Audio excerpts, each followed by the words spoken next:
The air in the office was thick and cold, the kind that settled deep in your bones even on a summer day. It matched the feeling blooming in my chest, a tight, icy bud that refused to open or release. My eyes were fixed on the screen, on the numbers glowing back at me in the sterile blue light. A transfer. A large one. From the joint account. Larger than anything we'd ever moved outside of investments or property. Much larger. My finger hovered over the mouse, tracing the line that indicated the destination.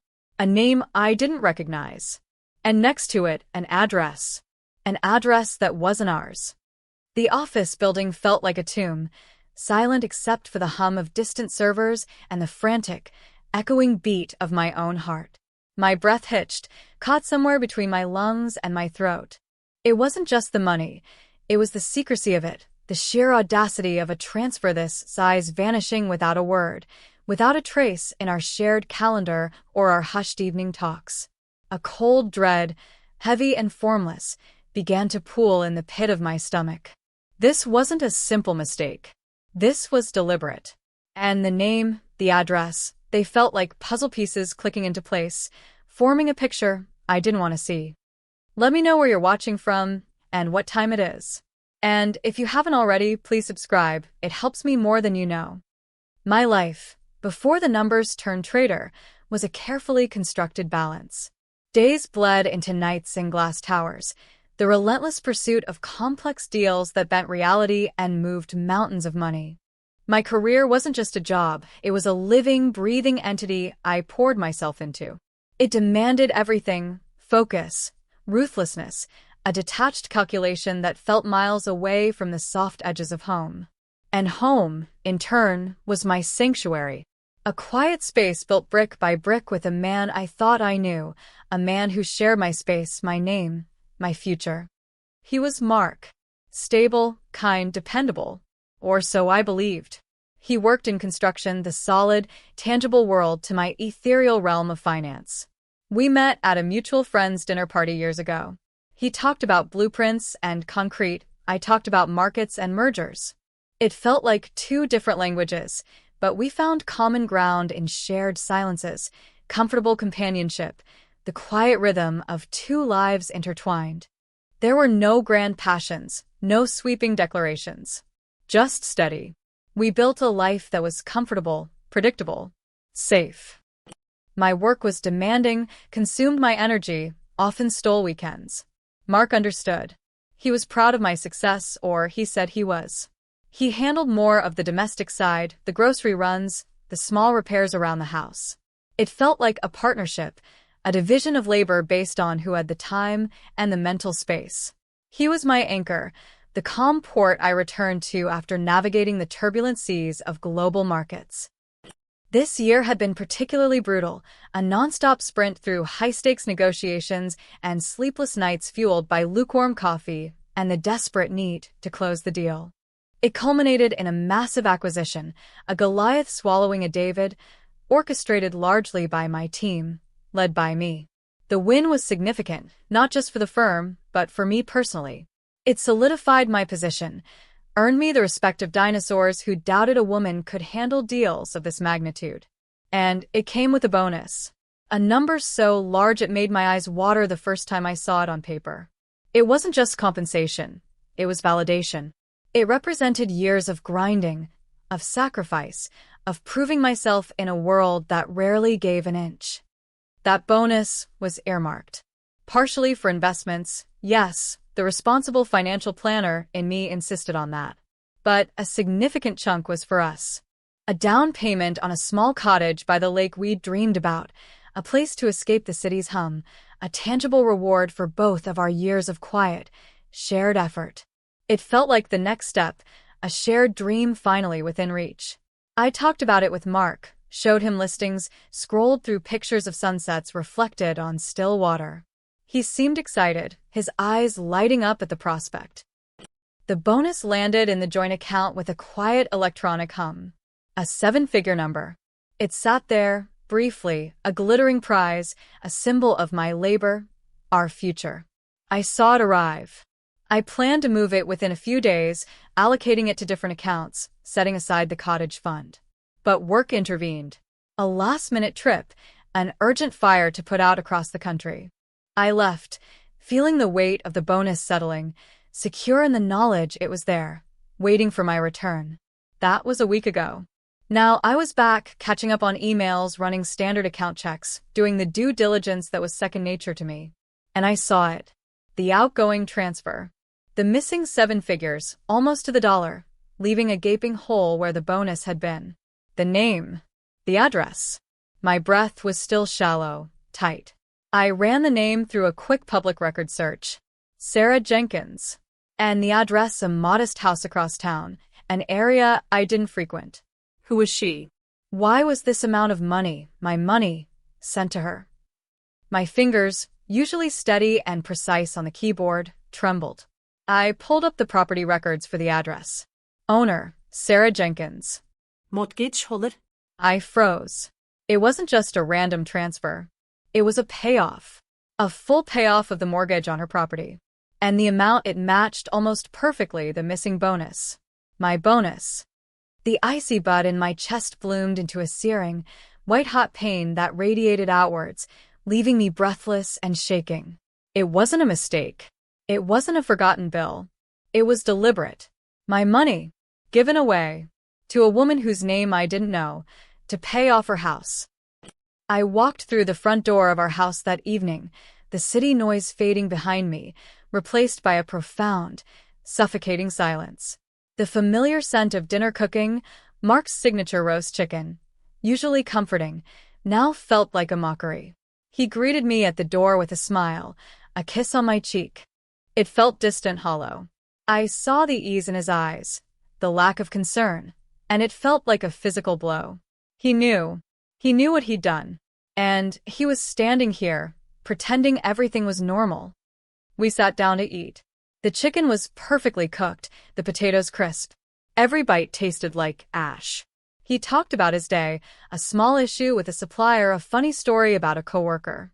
I listened, my hands clenched in my lap beneath the table, my mind replaying the numbers on the screen, the name, the address, the cold confirmation from the property records.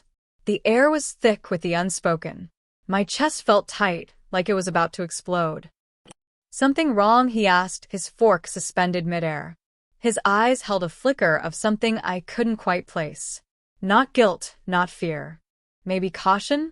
Or maybe I was just projecting. I looked at him, at the man I had shared my life with, the man who had held me when I cried, celebrated my triumphs, the man who, hours ago, I believed loved me. The face was familiar, but it felt like a stranger was wearing it. The bonus, I said, my voice unnaturally calm. It's gone. He didn't flinch. Didn't spill his water. Didn't drop his fork. A slow, almost imperceptible change came over his expression. The polite interest faded, replaced by a carefully constructed mask. His eyes became guarded. Gone, he repeated, his tone neutral. Too neutral. Yes. From the joint account. A large transfer. I watched him, searched his face for any sign of surprise, confusion, anything other than this unnerving composure. There was nothing. Oh, he said, taking a deliberate sip of water. That. As if it were a small, insignificant transaction. Not the life-changing amount of money I had earned, that represented our shared dreams, that he had simply taken. Yes, that, I echoed, the calmness starting to fray at the edges. To Sarah Jenkins. And address. I trailed off, letting the unspoken hang in the air. He knew the address. He knew the name. He knew what it meant. He set his fork down carefully, his movements precise, almost mechanical. He met my gaze then, and for the first time, I saw it. Not shame. Not regret. But a chilling, almost entitled, defiance. Sarah, he said, as if introducing me to an old friend. Yes. She needed help. The words hung in the air, heavy and sickening. Needed help. My bonus. A 7-figure sum. To help Sarah. Help. My voice was barely a whisper. Mark, that was my bonus. Our future. A down payment on the cottage. He waved a dismissive hand. The cottage can wait. This was more important. More important than our future? More important than my work, my sacrifice, the money I earned. The ice was melting, replaced by a burning, furious heat. He sighed, a long-suffering sound. It's just money. You'll make more. Just money. Just money. The phrase echoed in my head, a hammer blow to everything I thought we were. It wasn't just money. It was respect. It was partnership. It was trust. And he had just reduced it to a triviality, easily replaced. Who is she, Mark? I asked, my voice low and dangerous. He hesitated for a fraction of a second. A friend. A friend whose mortgage you paid off with my bonus? The question was rhetorical, accusatory. The truth, raw and ugly, was starting to fully reveal itself. He shifted in his seat, uncomfortable under my unwavering gaze. She was in trouble. Losing her house. It was a difficult situation. So you used my money to save her? He leaned back, a strange arrogance creeping into his posture. It was in the joint account. Technically, it's our money. Technically. The word felt like a slap. Technically, yes. But ethically? Morally? In the context of a marriage, a partnership? It was theft. Betrayal of the deepest kind. It was earned by me, Mark. Every single cent, I said, my voice rising despite myself. It represented years of my life. And you gave it away. To her. The silence stretched, thick with tension. He didn't deny it. He couldn't. The evidence was undeniable. It was complicated, he finally said, avoiding my eyes. Complicated? I laughed, a harsh, broken sound. There's nothing complicated about stealing your wife's money to bail out your mistress. The word hung in the air. Mistress. I hadn't said it aloud until now. He flinched just slightly. So it wasn't just a friend. It was her. Sarah Jenkins. The woman he had chosen over our life, our future, our trust. The woman whose house he had saved with my bonus. The conversation devolved into a torrent of his weak excuses, his attempts to justify the unjustifiable. He claimed she was in desperate need, that he couldn't stand by and watch her lose everything. He painted himself as a savior, a noble hero caught in a difficult situation. He never once apologized for taking my money, for the betrayal. His focus was entirely on her, on his need to help her. It was breathtaking in its self-centeredness. I sat there, listening to the man I had married twist reality, watching him prioritize his affair over the fundamental bonds of our marriage. The hurt was immense, a gaping wound in my chest, but beneath it, something else was stirring. A cold, hard resolve. He had made his choice. He had shown me exactly who he was. And he had underestimated me.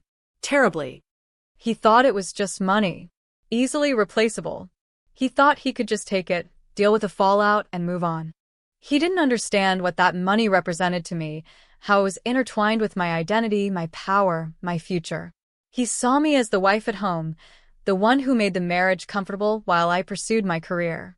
He didn't see the predator in the boardroom, the strategist who built empires and dismantled others as part of my daily routine. He had just brought the boardroom home. The days that followed were a blur of raw pain and icy planning. The house became a battleground of silence and accusation. He moved into the guest room, a pathetic attempt at creating distance that only highlighted the chasm he had already created. I initiated divorce proceedings immediately. There was no going back. The trust was shattered, pulverized into dust. The emotional toll was immense. Sleep was elusive, haunted by images of him with her, by the sickening realization that while I was working myself to the bone for our future, he was building another one with someone else, using the very foundation I was laying. I cried until I was empty, until only a hard, brittle core remained. But the anger, the burning sense of injustice, was a powerful fuel. He took my bonus to pay her mortgage. Not just any money, but the money that represented my hard-won success, my independence. It was an act of profound disrespect, not just to our marriage, but to me. I needed information. Every detail about Sarah Jenkins. Her financial situation, her history, her connection to Mark. And I needed information about the mortgage he paid off. Who was the lender? What were the terms? What was the exact amount? My professional instincts kicked in. I was no longer just the betrayed wife. I was a financial investigator with a very personal case. My contacts were invaluable. The world of high finance is small and interconnected. Information flows if you know where to look and who to ask. Discreet inquiries, favors called in, public databases cross-referenced with private intelligence. Sarah Jenkins' life began to unfold before me. She was a realtor, modestly successful. The house was her primary asset. She had fallen behind on payments after a downturn in the market, facing foreclosure. Mark hadn't just paid it off. He had saved her from losing everything. And he had done it with my money. The lender was a regional bank, mid-sized, nothing spectacular. Let's call them Liberty Savings and Loan. They specialized in residential mortgages. They weren't a major player on the national or international stage, the kind I usually dealt with, but they were substantial enough. I pulled their financials, their ownership structure, their debt profile. Standard due diligence, the kind I performed on potential acquisition targets every day. That's when the idea sparked. A cold, calculated flicker of possibility in the emotional darkness. He had used my money to pay off her mortgage held by this lender. What if? The thought felt audacious, almost absurd at first. But as I turned it over in my mind, running the numbers, assessing the feasibility, it began to take shape. It wasn't just possible. It was elegant. It was poetic. It was the ultimate turning of the tables. He thought he had erased the problem by paying off her mortgage. He thought that money was gone, finished, a transaction closed. He thought he had secured her future using my past. He had no idea that the trail led directly back to me. He had no idea that the very institution he had paid was now on my radar, a potential target. My focus shifted. The divorce was proceeding, but that felt almost secondary now. This was bigger. This was about reclaiming power, about showing Mark the true scale of the woman he had betrayed and underestimated. This wasn't just about getting my money back, which I would, through the divorce settlement, though that felt like mere crumbs compared to the principle of it all. This was about leverage, about control, about making him understand the consequences of stealing from someone who understood the system better than he ever could. He continued his pathetic attempts at damage control, swinging between denial, gaslighting, and pathetic apologies that rang hollow. He tried to blame me for being too focused on my career, for not giving him enough attention, for forcing him into the arms of another woman. It was a masterclass in deflection. He couldn't grasp the magnitude of what he had done. He saw it as a marital problem, a betrayal of vows. He didn't see it as a financial attack, an act of war against someone who was uniquely equipped to retaliate on that very battlefield. "It's just money, Sarah," he'd say. He had the nerve to call me Sarah, as if he was talking to her. "We'll sort it out in the divorce. You'll get your share." "My share?" I'd reply, my voice devoid of warmth. "You took my share. And then some." He couldn't comprehend the difference between marital assets and the product of my singular, intense effort. He thought he could hide behind the joint account technicality. He had no concept of the emotional equity tied up in that bonus, the years of my life it represented. And he had no concept of the financial machinery I commanded. The idea solidified into a plan. A complex, multi-pronged strategy that leveraged my position, my network, and my expertise. Acquiring a regional bank like Liberty Savings and Loan wasn't something you did overnight, especially not covertly. It required careful planning, assembling financing, navigating regulatory hurdles, and maintaining absolute secrecy until the right moment. I couldn't use my main firm for this. It was too personal, too fraught with conflict of interest. But I had other avenues. Shell corporations, investment groups I had silent partnerships in, contacts who owed me favors or were always looking for opportunistic plays. I began putting the pieces in place. It was like building a watch with microscopic precision, each gear needing to fit perfectly, each spring needing the right tension. Months passed. The divorce ground on, a tedious, soul-destroying process that forced me to revisit every painful detail. Mark's lawyers tried to paint me as cold, driven, neglecting of our marriage, implicitly justifying his actions. My own lawyers were excellent, focused on the financial realities, the undeniable fact of the missing money and its destination. But the legal battle felt like a sideshow. My real focus was elsewhere, on the intricate dance of due diligence, negotiation, and financing required to execute my plan. I dove deep into Liberty Savings and Loan. Their loan portfolio, their customer base, their digital infrastructure. I discovered they were ripe for acquisition. Solid enough not to raise immediate red flags, but with aging technology and a conservative management style that had stifled growth. They were an attractive target for a buyer looking for a regional footprint or access to their mortgage book. A perfect fit for my purposes. The key was speed and discretion. I worked through intermediaries, setting up meetings, initiating preliminary discussions not as myself, but as representatives of a consortium of investors interested in expanding into regional banking. My name never appeared on any initial documents. I was a ghost in the machine, pulling the strings from the shadows. The emotional weight of it all was immense. There were days the grief threatened to swallow me whole, days I felt the crushing weight of betrayal like a physical burden. But then I would think of Sarah Jenkins, living securely in her house, purchased with my labor. I would think of Mark's arrogant dismissal of my worth. And the anger would resurface, cold and sharp, propelling me forward. The final stages of the acquisition process were intense. Late nights poring over legal documents, negotiating terms, securing the final tranches of funding. It felt like closing a major corporate deal, but with a burning, personal fire beneath it.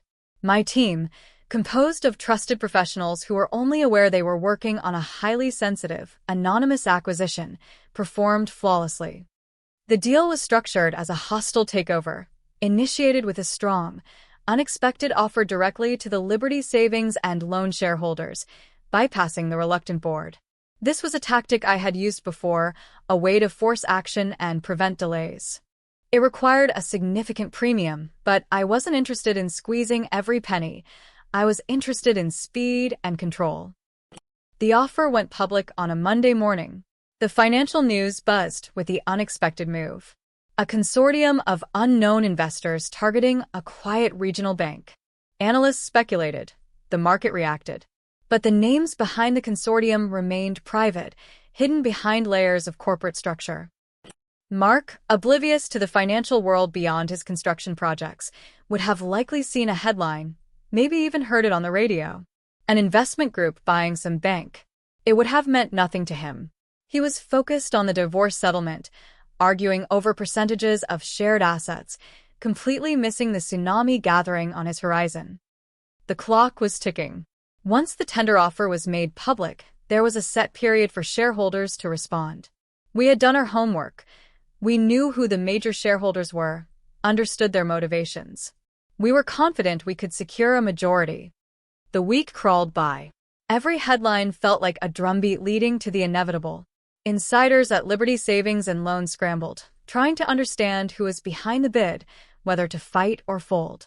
My team worked tirelessly, managing the process, ensuring every detail was covered. Then, on a Friday afternoon, just as the market was closing, the announcement came. The consortium had acquired a controlling stake in Liberty Savings and Loan. The deal was done. The bank was ours. Or rather, mine. The first order of business was a change in management. The old guard was out, replaced by a team I had vetted and trusted. The second order of business was a full review of their loan portfolio. Every single loan. Specifically, residential mortgages. My target was a single, specific loan. The one paid off using my bonus. The mortgage held by Sarah Jenkins. Locating it in the bank system was simple. A paid-off loan, closed months ago. The records were clear. The principal amount matched the transfer from our joint account. The date matched. It was undeniable. And now, the entity that had received that money, the bank itself, belonged to me. The plan entered its final phase. It wasn't enough that I owned the bank. Mark needed to understand. Sarah Jenkins needed to understand. The world didn't need to know the deeply personal motivation behind the acquisition, but they did. I arranged a meeting, not through lawyers, not through intermediaries. Directly. I invited Mark to my office. My new office, situated in the building that housed the headquarters of Liberty Savings and Loan. He arrived looking nervous, unsure of what to expect. He probably thought I wanted to make one last, desperate plea, or perhaps offer a settlement outside of a lawyer's. He was so wrong. He sat across the massive polished desk, looking small and out of place amidst the hushed luxury of the executive suite. The city skyline stretched out behind me, a familiar backdrop of power and concrete. He fidgeted with his hands, avoiding my eyes. "Thank you for coming, Mark," I said, my voice calm measured. There was no anger left, only a cool, hard resolve. "What is this about, Sarah?" he asked, his voice rough. "The lawyers handle everything now." "This isn't about the divorce settlement, Mark," I replied, leaning back in my chair. "This is about accountability, about consequences." He frowned, clearly confused. "Consequences? For what?" "We're getting divorced. What else is there?" I allowed myself a small, cold smile. "You took my bonus, Mark. The money I earned. You gave it to your mistress to pay off her mortgage." His jaw tightened. "We've been over this. It was complicated. She was in trouble. And it was in the joint account." "The joint account defense," I said softly. "You really clung to that, didn't you? As if a technicality could erase a betrayal of that magnitude." He shifted uncomfortably. "What do you want, Sarah? Are you going to lecture me again?" "No lecture, Mark. Just information." I picked up a file from the desk, a thin file, but one that held immense weight. "Do you remember which bank held Sarah Jenkins' mortgage?" He blinked, taken aback by the sudden change of topic. He hesitated, trying to recall. "Some local place. Liberty. Liberty Savings and Loan, I think." "Very good, Mark," I said, my voice still calm, but with an edge that made him sit a little straighter. "Liberty Savings and Loan." I opened the file and slid a single document across the desk to him. It was a press release dated that morning. The headline was prominent. "My company name/investor group name completes acquisition of Liberty Savings and Loan." He picked it up, his brow furrowed in confusion. He read the headline, then scanned the text. His eyes widened slightly, but he still didn't grasp it. "Okay. So? What does this have to do with anything?" "What does it have to do with anything?" I repeated, leaning forward. "Mark, you took my bonus. 7 figures. You used it to pay off Sarah Jenkins' mortgage. That mortgage was held by Liberty Savings and Loan." I paused, letting the words sink in. His eyes darted between the press release and my face. The confusion was slowly draining away, replaced by something else. Doubt. Unease. "I now own Liberty Savings and Loan, Mark," I stated plainly, watching his face. "The bank you gave my money to." The color drained from his face. His eyes went wide, staring at me as if he had never seen me before. The arrogance, the defiance, the feigned ignorance, it all evaporated in an instant, replaced by naked, dawning horror. You bought the bank?" he stammered, the words barely audible. "I acquired it," I corrected, the precision of the term feeling immensely satisfying. "A controlling stake. Effective immediately." He looked at the document again, then at the opulent office, at the cityscape behind me, at the woman sitting calmly across from him, the woman he had dismissed and betrayed. The pieces were slamming together in his mind, forming a picture far more terrifying than he could have imagined. "So," I continued, my voice still quiet, but carrying the weight of immense power, "you stole my money to pay off her mortgage. That money went into the coffers of Liberty Savings and Loan. And now those coffers, the entire bank, its assets, its liabilities, they belong to me." He tried to speak, but no sound came out. His mouth opened and closed, his hands gripping the edge of the desk. He understood. He finally understood the scale of his mistake. He hadn't just taken my money. He had unwittingly funneled it into an institution that I could then acquire, turning his act of betrayal into the very mechanism of his undoing. What does this mean?" he whispered, the bravado completely gone. He looked lost, pathetic. "It means," I said, standing up and walking around the desk, stopping in front of him. He had to crane his neck to look up at me. "It means you thought you could take from me, and there would be no real consequences. You thought you could use my hard work, my sacrifice, my success, to build a life with someone else. You were wrong, Mark." I leaned down slightly, meeting his terrified gaze. "You gave her a house with my money. I now own the bank that received that money. And while her mortgage is paid off, the source of that payment is now directly tied to an asset I control. But the loan is closed." He trailed off, desperately trying to find a loophole. "The loan is closed, yes," I confirmed. "But the transaction exists within the bank's records. Records that I now control. And the fact remains that you misappropriated a significant sum from a joint account, acquired through my sole effort, to gift an asset to a third party while still married. That has implications, Mark. Legal implications. Financial implications." His face was ashen. He looked like he was about to be sick. He had come here expecting a confrontation about the divorce settlement, maybe a dramatic argument. He had found himself facing the architect of his financial ruin. He had brought a knife to a nuclear war. "And Sarah Jenkins?" he asked, his voice trembling. "What about her?" Sarah Jenkins," I said, letting her name hang in the air like a verdict. "She lives in a house paid for by my money. She benefited directly from your theft. How do you think a court will look at that when we discuss asset division? How do you think the tax authorities might look at a 7-figure gift from a married man to his mistress, particularly when the source of the funds is questionable?" I watched him crumble. The strong, stable man he pretended to be dissolved before my eyes. His shoulders slumped, his head dropped. He wasn't just facing a messy divorce. He was facing potential legal trouble, financial investigation, and the very real possibility that the woman he had risked everything for might lose the very house he had bought her, if the source of the funds was challenged or if my legal team decided to pursue it as a fraudulent transfer. And I now owned the records that could expose it all. He didn't collapse physically, not in a heap on the floor. His collapse was internal.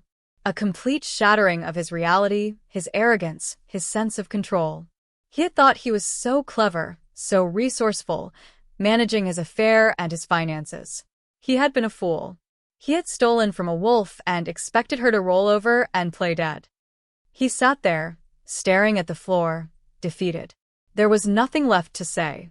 The power had shifted, completely and irreversibly. He had taken my money and thought he had won a prize. He had merely bought me the key to dismantle his world. He left my office a broken man. The divorce proceedings continued, but the dynamic had changed entirely. His lawyers became much more conciliatory. There was no more arguing about percentages. The terms were dictated by me, informed by the undeniable leverage I held. I wasn't just getting my bonus back, I was getting everything he had put into question. And Sarah Jenkins, well, her future was now undeniably linked to the intricate financial web he had spun using my thread. Whether I chose to pull it tight or simply let it dangle over her head was entirely up to me. The aftermath wasn't a celebration. Victory felt cold, tinged with the residue of betrayal and loss. I had won, yes. Won completely. But the cost had been immense.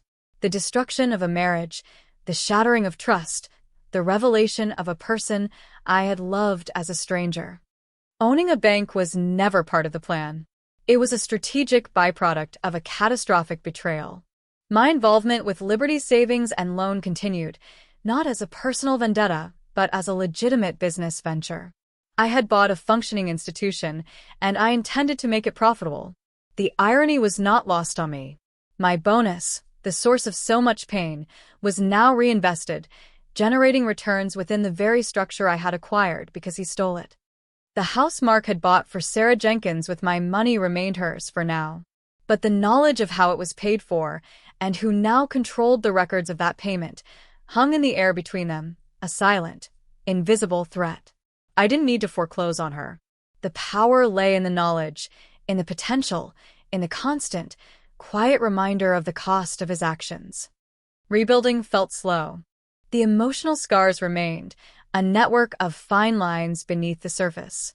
Trust was a structure I had to reconstruct from the ground up, stone by painful stone. I learned that the most dangerous betrayals are often the quietest, the ones committed by the people closest to you.